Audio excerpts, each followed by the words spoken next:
Well, I want to welcome Michael Brito today with us. If you don't know Michael, he's the Senior Vice President of Social Business Strategy for the Edelman Digital. So, Michael, very good to have you with us today. Thank you for having me. I really appreciate it. Well, for those that may not know you, and since primarily church leaders are following the site and seeing interviews like this, can you tell us a little bit about your background? Sure. Well, I'm a Christian, so that's definitely a good thing. Yes, it is. So I've actually born and raised in Silicon Valley, and worked for some pretty large companies like HP and Yahoo, and most recently Intel. And I realized working for tech companies like that my growth as a communicator was limited. And so I decided to look at other opportunities like an agency like Edelman to become more entrepreneurial. And that's really what I do at Edelman is I'm very entrepreneurial. The position I'm in today, I created essentially. And I help my clients think about the ways that they can think more effectively like a media company. And when you think about a media company like a Mashable or a TechCrunch or even a Huffington Post, they're putting out and they're producing a mass amount of content every single day. And whether you're a church, a brand, a small business, or a large corporation, that mentality has to manifest itself if you truly want to reach the people that you're targeting or with your message. Yeah, and so speaking of churches, we create a lot of content. A lot of that's coming from the platform or the sanctuary on Sunday morning. We have small group content, and we're worship leaders are putting out songs and all kinds of different content coming from churches these days. So how do you suggest we get more intentional, more strategic about how we're using that and maybe leveraging it to reach our audience? I think it really has to focus on the narrative, right? What it is that you want to say. I think for churches, I think that the narrative is pretty simple. But I think the way that you say it should be, especially when you're reaching people who may not know what Christianity is or may not understand what the Gospels are or what have you, approaching it in a way that's safe, that's fun.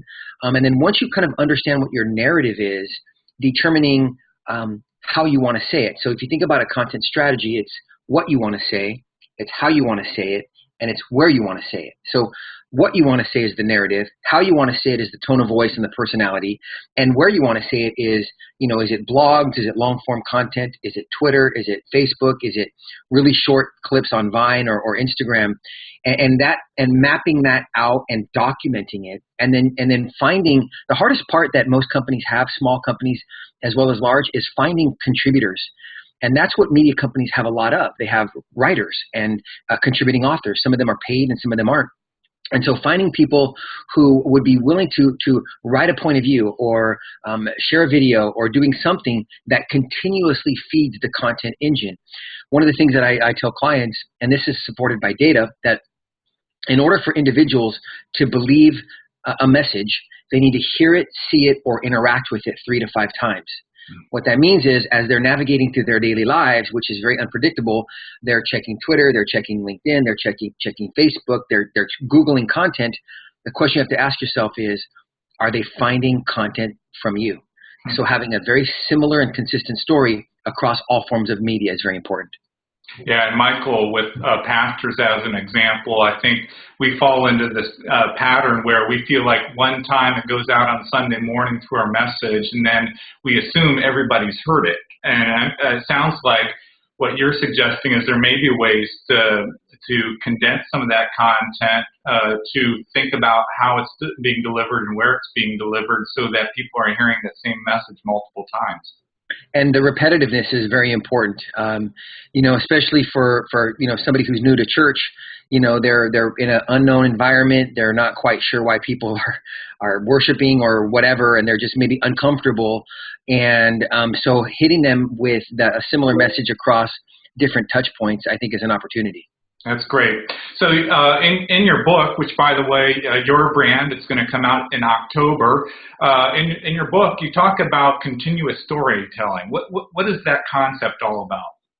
Well, I mean, there's a book that I read to my 2 daughters. It's It's called Love You Forever, and the book is about this woman and her unconditional love for her son. And it takes you through a series of her son growing up, and she kind of goes by his bedside and she says this poem every night.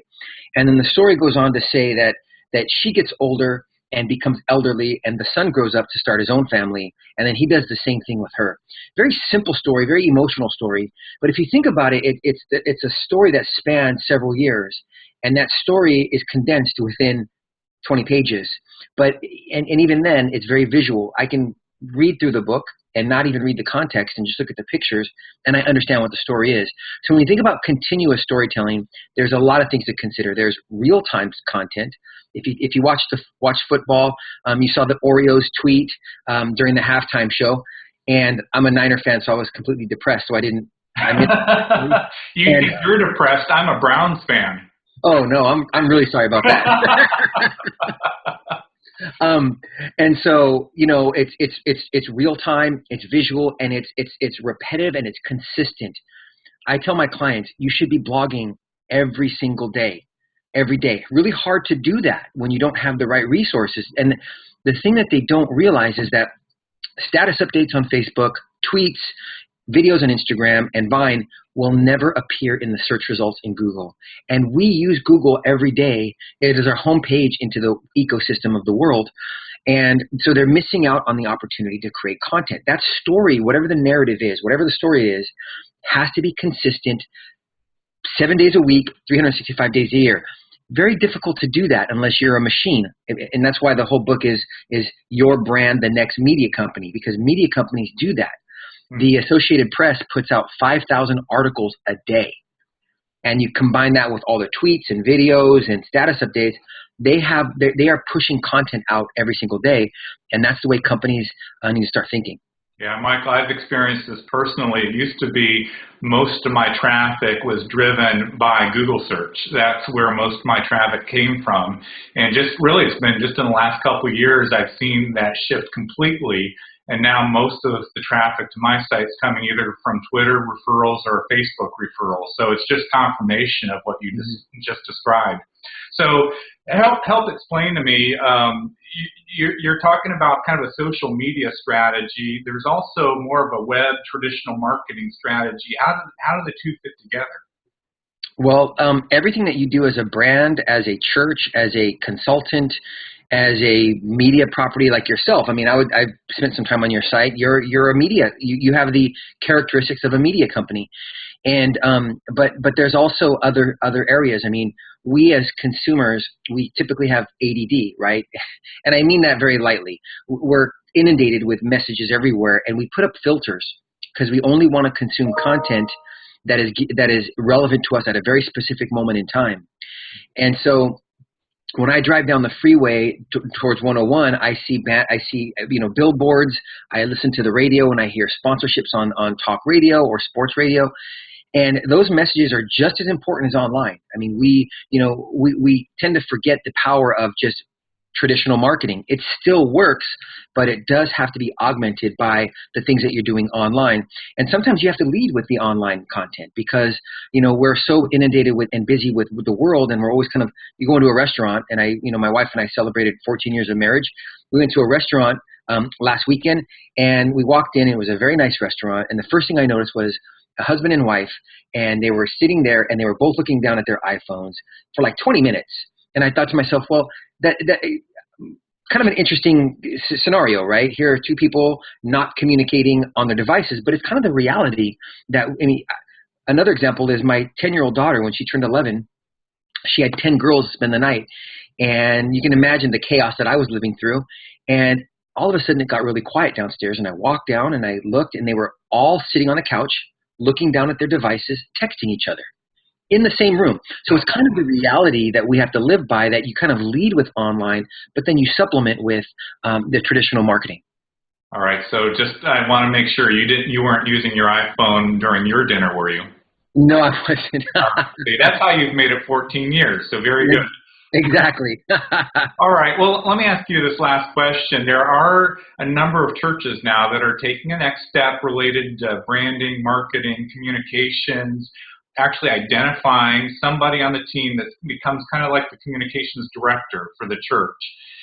For that person, if they're new into that role, what are some of the first baby steps that they could be taking? I think the biggest thing that they should consider, especially if they're new to kind of online, is don't create Twitter, Facebook, Google Plus, Vine, Instagram, and a blog, because you're going to feel very overwhelmed. Start with one, learn best practices, establish some KPIs, and then once you have enough content and enough thinking around, let's just say Facebook, I think that's probably the biggest opportunity. Then you say, okay, well, now that we've kind of mastered Facebook, let's figure out what our Twitter strategy is. I think too many people want to jump into everything like right away. When a new network opens up or a new tool arises, everybody just wants in and wants in. I think taking it slow, establishing some best practices, and then slowly expanding it, I think is what I would do if I were them. All right. Well, very good, Michael. It's been great having you with us today. Your book, it's called Your Brand, the Next Media Company. Is that right? That's correct. Right. Yeah. See, I'm such a great salesman. The book will be out in October, but if folks want to follow your journey, where is there any place else we can send them? Yeah, I mean, my name, I own the search results for my name. Thank you, Google.